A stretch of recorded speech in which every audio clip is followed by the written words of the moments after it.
Hello YouTube, it's Ryan here with Hobbies of a Man once again, and today we are doing a new type of video. I'm kind of calling it a comic review by the issue or comic by the issue, and this should be the first episode in this kind of series, and this will probably be season 1. But basically it's me taking a specific comic book that I'm collecting currently and doing reviews, discussions on each issue as it comes out. This is kind of cool because I only have to do one of these a month, but it is also interesting and it kind of allows me to expand my content into greater and broader things. And it's also kind of interesting. And I don't really know how I'm doing this just yet. This is all very experimental, so I hope you guys bear with me and enjoy this. But I think I'm going to do it similarly to how I do my Kaiju number 8 weekly reviews. Currently the plan is only to do it for this series specifically, but I might do it for other series. I haven't really read one yet that I felt I was comfortable enough in the universe or the series to kind of really get it yet. But this one is kind of easy to do because I have a lot of knowledge for movies that I can kind of do a little bit of additional research for and then kind of provide a good explanation and kind of good commentary on with this. So today we're looking at Dark Ages issue 1. Sorry for the glare, there you go. This is written by Tom Taylor, who apparently is known for these kind of like Elseworld, What If, kind of like world-ending event kind of series, mini-series, maxi-series. And it's actually kind of interesting. I do want to check out more of Tom Taylor's stuff because this is very cool. And the art here is done by Iban Coelho, who I think is a Spaniard. I thought he was from Portugal because of his name, but apparently he's from Spain, so that's kind of cool. I've kind of noticed that a lot of artists that are really, really good, or at least that I really like, seem to not be American. I don't know why that is, but it's kind of interesting, so I thought I'd mention it right there. And I think the inks are done by Brian Reber, so I think that the way this works is that someone inks it and someone draws it and then someone writes it. And everyone works together in tandem to kind of create this series. And this one is very, very good. Now, I know that other creators and other people like that kind of show you pictures and show you kind of like every page, but I don't want to do that because it doesn't, like, I also do manga content and it's not really fair to kind of do that for comic books but not for manga. And I can't do it for manga because Japan is kind of like insane about their fair use things. So I'm just not going to do it for this one. So, I mean, I guess if you don't like that and you want to go watch other people, I do recommend you go check out Beyond Comics. He's actually quite good. He's a very small channel, so shout out to him. But, yeah, let's get started. So, yeah, issue 1 of Dark Ages. This is the standard cover. There's quite a few variant covers that are quite good. And, yeah, there's really no recap to do just yet. But let's get into it. So the book opens up in New Jersey. Peter, Mary Jane, and his daughter May, as well as Luke Cage, Jessica Jones, and their daughter, I think, Danny, are kind of all just chilling, eating some pizza, enjoying some time together. May happens to be on the ceiling. MJ gets kind of annoyed, and she tells Peter to tell May to get off the ceiling and kind of establish normal human rules for how to interact with the world around them. But as Peter's kind of doing that, his spider senses go off really, really hard.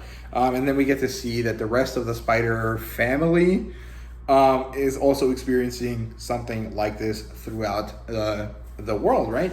And apparently it's because something dark this way comes, right? And I think he actually mentions that all of the spiders sensed it and that it was similar to how Galactus, or how it felt when Galactus was coming to Earth, which is a series that I haven't read or a event that I haven't read. So I don't really know how that works, but I kind of know the general gist.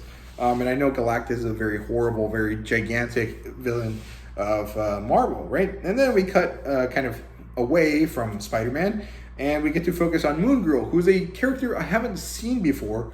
Or actually I know something about her, but because she has a giant T-Rex, and I think it was a comic book series that I saw a long time ago that was like Moon Girl and Monster Dinosaur or something like that. I can't remember exactly, but she's running some calculations in her computer. She's like a little kid. I guess she's like 10 years old. She's running some calculations, and she's like, "Oh crap, this is bad," right? And then she jumps on her T-Rex, and she runs to the Baxter Building, which is where the Fantastic Four are chilling. And then we get to see some other kind of explanations. Peter is really the one telling us all of this the whole time. He talks about how telepaths and mutants, the most powerful minds in the world, also felt this in a different way. They felt something awakening. And he even mentions that Apocalypse and Saban Noor, I think is what his name is, felt it and wanted more of it. So, evil bad guy is evil kind of thing. And yeah, eventually we get back to the Baxter Building. We see that the Thing is concerned with the T-Rex. Johnny is also kind of concerned with the T-Rex, and Mr. Fantastic is just kind of doing his thing with his magic fingers. And yeah, apparently, Spider-Man shows up, and then Reed Richards' daughter, I think. I did not know they had a daughter. I thought they had a son. It doesn't really matter, but she's like, the world is ending, and we're like, yeah, probably. And eventually they kind of team up and kind of figure out, hey, we have to get all of the heroes in the world on the line. We got to figure out what the heck we're going to do.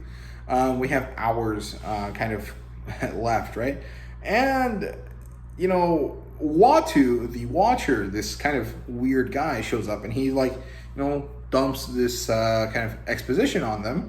Very interesting. I think Watu features quite prominently in the What If series that is on Disney Plus right now. I haven't watched it yet, so I don't really know, but I did do some research on Watu, and he seems to be this cosmic entity that watches over Earth from the moon and kind of just records history.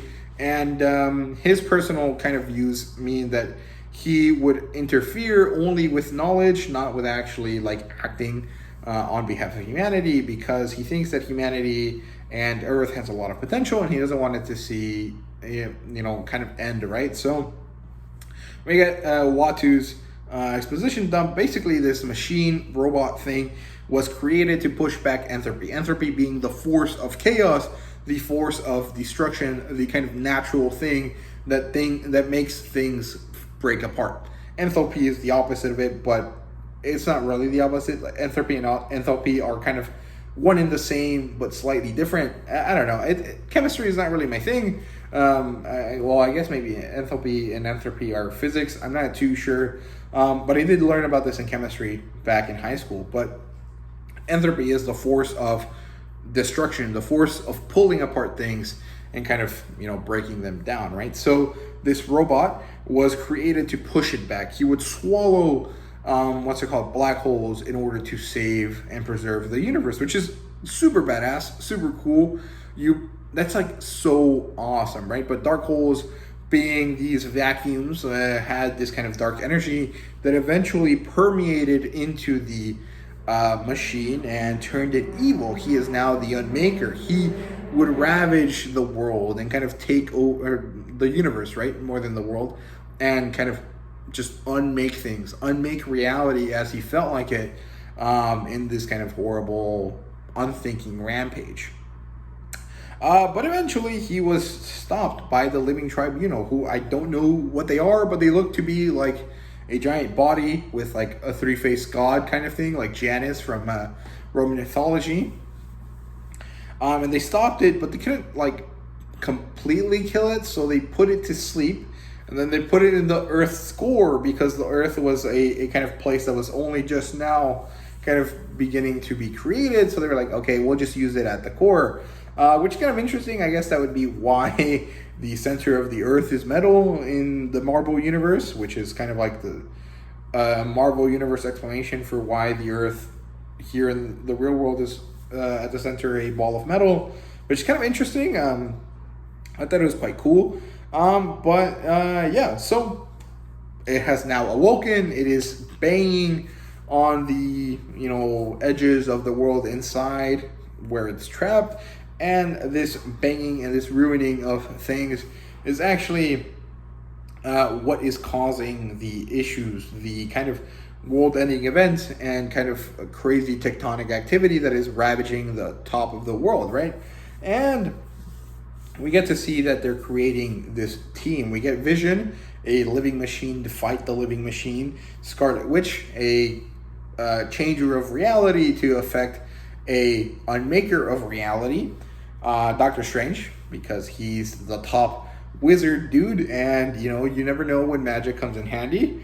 And then we have the Thing for clobbering, and of course Invisible Woman, the what's her name, Sue Storm, I think that's her name, to kind of use her reflective powers. I can't remember what they are. Her like barriers, her psychic barriers, to stop attacks, right?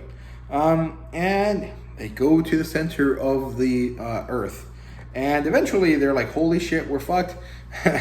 This thing is huge, and it's not awake completely just yet, but its powers are still strong enough to really ruin us. So we got to be careful. And they start fighting it. The Thing tries to clobber it, but instead gets smacked out of existence. Quite literally, he like disintegrates, which is pretty darn cool. Like, the Unmaker is just top tier, very cool character. And then Wanda tries to kind of fight it, and she just gets snapped out of existence as well. Vision goes crazy because his woman was kind of eradicated, and then he like rams into the Unmaker's head, and I'm guessing he gets unmade inside the Unmaker's head because he doesn't really come out anymore. He basically kamikazed the Unmaker, and he kind of ruined it a little bit, but also kind of just bought Sue Storm and Doctor Strange a little bit of time. And eventually Doctor Strange is like, we're not going to win. I got to figure out what to do. He, does his Eye of Agamotto thing and kind of figures out if there's other realities, other things, other places, and, possible ways to beat this thing. He eventually does realize that there is one. There is this dimension where electricity does not work, where there's this EMP wave that permeates from the center of that universe, and he opens a portal to it. This portal releases the EMP energy wave and of course starts to stop the Unmaker, but before it can finish on stopping the Unmaker, it shoots this kind of like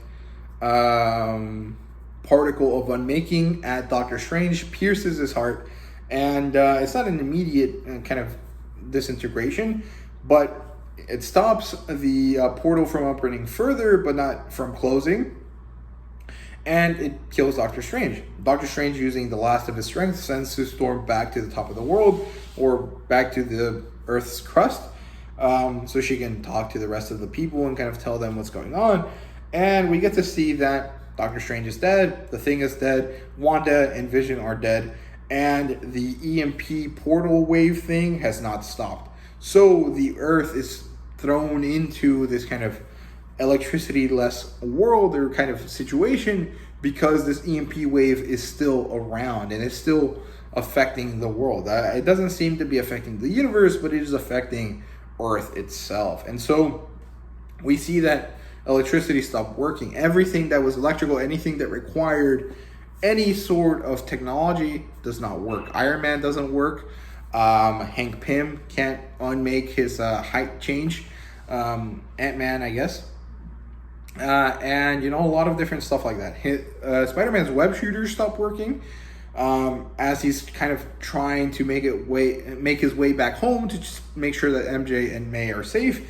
And he gets there, and the place is in ruins, and he thinks that he has lost everything that he holds dear, but there's a little bit of a ray of hope there, and little May is holding this giant thing of concrete over her head, kind of protecting everyone that's with her. So that's really awesome. I thought that was really, really cute. May is a very cute character. She has a little shirt with her dad's face on it. I think is very, very nice. I like her quite a bit. And yeah, and then we get to shift to the current timeline. It seems that Peter is older. He has gray around the edges. He's a bit more grizzled. He's a little bit more kind of just messed up in general. And he's telling the story in front of a campfire. And he ends with, and then came the apocalypse, right?